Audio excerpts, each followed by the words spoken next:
Halo teman Maya, aku mau tanya nih, kamu tahu nggak kalau di balik realitas yang kita lihat sehari-hari tersembunyi dimensi lain yang mungkin belum kita pahami.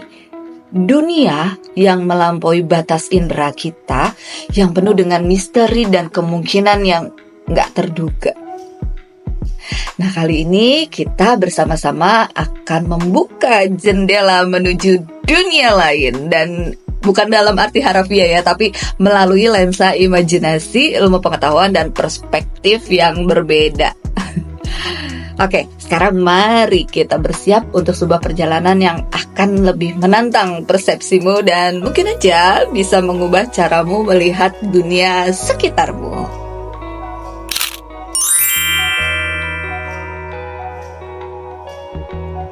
Sekarang aku mau tanya nih, kamu pernah nggak merasa mengetahui sesuatu tanpa dapat memberikan penjelasan? Tiba-tiba mendapatkan informasi yang datang kayak lagi nonton film gitu ya, tiba-tiba ada adegan gitu muncul di kepala kita. Atau mungkin ya, kamu datang ke suatu tempat yang belum pernah kamu kunjungin, tapi kamu ngerasa kok kayak familiar dengan tempat ini. Ayo, yang suka ngalamin itu boleh tulis di kolom komentar.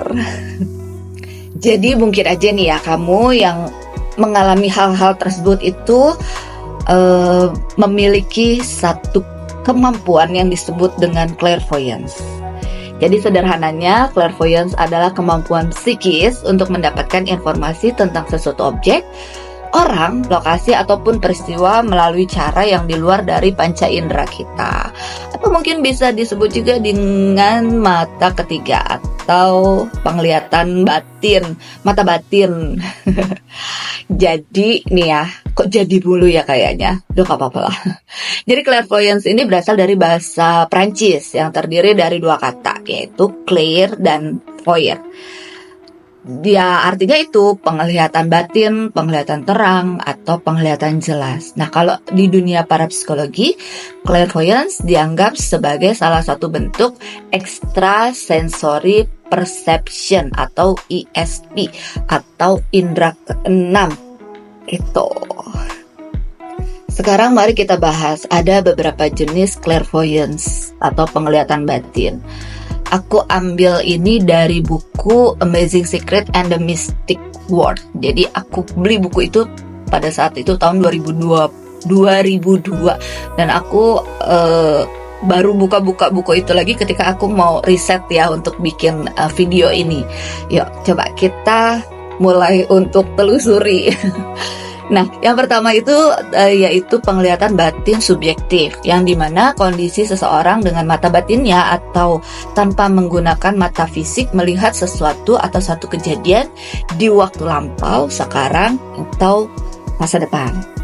Nah, kalau yang kedua yaitu penglihatan batin objektif, yaitu kemampuan batin yang bisa melihat kayak yang tak kasat mata gitu. Nah, kalau yang ketiga adalah penglihatan batin sinar X. Nah, kalau di sini nih, jadi kayak sinar X itu aja ya, yang di dunia kesehatan, di dunia medis, bahwa dia bisa mendeteksi penyakit, atau mungkin barang yang hilang, atau mungkin seseorang yang berada di mana. Itu istilahnya penglihatan jelas, penglihatan terang, atau mata batin sinar X. Terus ada lagi penglihatan batin kataleptis ya, yaitu astral projection, proyeksi astral. Nah, hal ini biasanya terjadinya dalam kondisi trance. Kondisi trance itu apa? Jadi gini, kalau kondisi trance itu adalah kondisi di mana pikiran seseorang mengalami penurunan kesadaran. Jadi berada di gelombang theta gitu ya. Aku memang riset ya untuk bikin konten ini karena bahasa ilmiahnya tuh aku bingung kalau untuk menjelaskan, tapi aku pengen banget bikin materi ini. Aku lebih kepada langsung praktek gitu ya, mungkin karena memang keturunan gitu ya, jadinya aku taunya secara praktek aja. Kalau nulis kayak gini atau bikin konten video, aku memang mesti harus riset supaya ngejelasinnya juga enak gitu, kayak bahasa-bahasa ilmiahnya tuh ada. Nah, kita lanjut ya.